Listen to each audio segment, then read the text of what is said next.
मुस्लिम दौरे हुकूमत के आगाज में हिंदू तहजीबी और सकाफती मैदान में मुसलसल शिकस्त खा रहे थे और मुखलिस अवाम इस्लामी हुकूमत के अदलो इंसाफ और सुफिया कराम के जाहिदो तकवा से मुतासिर होकर मुस्लिम कौमियत का हिस्सा बन रहे थे। इस दौरान हिंदू मुआशरे ने अपने बचाव के लिए कई एक इस्लाही तहरीकों को जन्म दिया, जो एक तरफ इस्लाम के ज़ेरे असर हिंदू मुआशरे की एक बड़ी बड़ी खराबियों को दूर करने की दाई थी और दूसरी तरफ इस मुआशरे की बहाली का नारा लगा रही थी।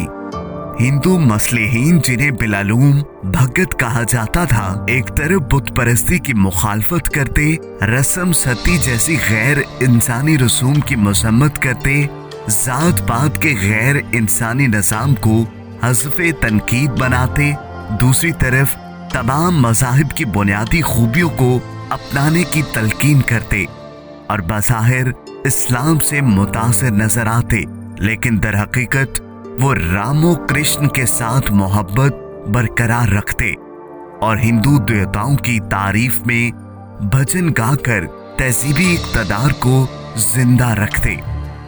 मुगलों की फितरी फयाजी ने हिंदू कायदीन के लिए एक नई राह खोल दी। जलालुद्दीन अकबर ने राजपूतों की मुखालफत खत्म करके उनको करीब लाने की पॉलिसी इख्तियार की तो हिंदू राजाओं ने शहंशाह अकबर को अपनी राजकुमारियों से शादी करने पर आमादा कर लिया।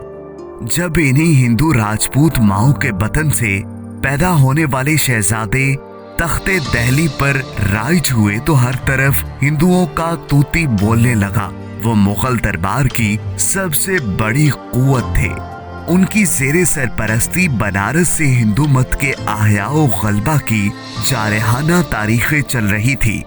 हिंदू ब्यूरोक्रेसी को इतना असरो रसू हासिल था कि मुसलमान उनका कुछ ना बिगाड़ सकते थे। अकबर ने हिंदुओं की दुश्मनी को खत्म करने के लिए एक नए मजहब का भी आगाज किया, जिसको तौहीद इलाही का नाम दिया गया, जिसके बुनियादी अकाद का खुलासा ये है कि अल्लाह एक है, अकबर जमीन पर उसका खलीका है, इसलिए सब उसकी अताअत करें। उसने रसूल अल्लाह सल्लल्लाहु अलैहि वसल्लम की सुन्नत और अहदीस को नजरअंदाज करते हुए जो नए उसूल बनाए, उनमें हिंदू तहजीब व सकाफत की सरपरस्ती की गई थी। उसने खुद भी माथे पर तिलक लगाया और अपनी राजपूत बेगमात को बुतों की इबादत की सहूलत मुहैया करने के लिए शाही महल में मंदिर बनवा दिया। उसने सलाम लेने का इस्लामी तरीका अस्सलामु अलैकुम को तर्क करके अल्लाह अकबर और जल जलाल को राइज किया। गाय के ज़िबा पर पाबंदी लगा दी। हिंदू त्यौहार शानो शौकत से मनाए जाने लगे और रमजान का एहतराम खत्म होकर रह गया और इस्लाम को मिलाकर एक नया मजहब बनाने का मकसद मुत्तहिद कौमियत की तश्कील थी, जिसका लाजमी नतीजा ये निकला कि मुसलमान भी हिंदू मत में इस तरह जज्ब होते जाते जैसे माजी में बहुत से दीगर मजहब हिंदू मत का हिस्सा बन चुके थे। मुजद्दिद अलिफसानी ने इस नाजुक मरहले पर उम्मत मुस्लिमा की रहनुमाई की, अकबर की गलत हरकत पर शदीद तनकीद की और वाज़ेह किया कि इस्लाम नूर है और बुत परस्ती गुमराही। नूर और जुल्मत दोनों इकट्ठे नहीं हो सकते। उन्होंने अवाम में तहरीक चलाने के साथ साथ उमरा और फौज को भी मुतासिर किया। चनाचे अकबर के जानशीन जहांगीर ने दीन इलाही को दफन कर दिया और इस्लामी कवानीन बहाल कर दिए।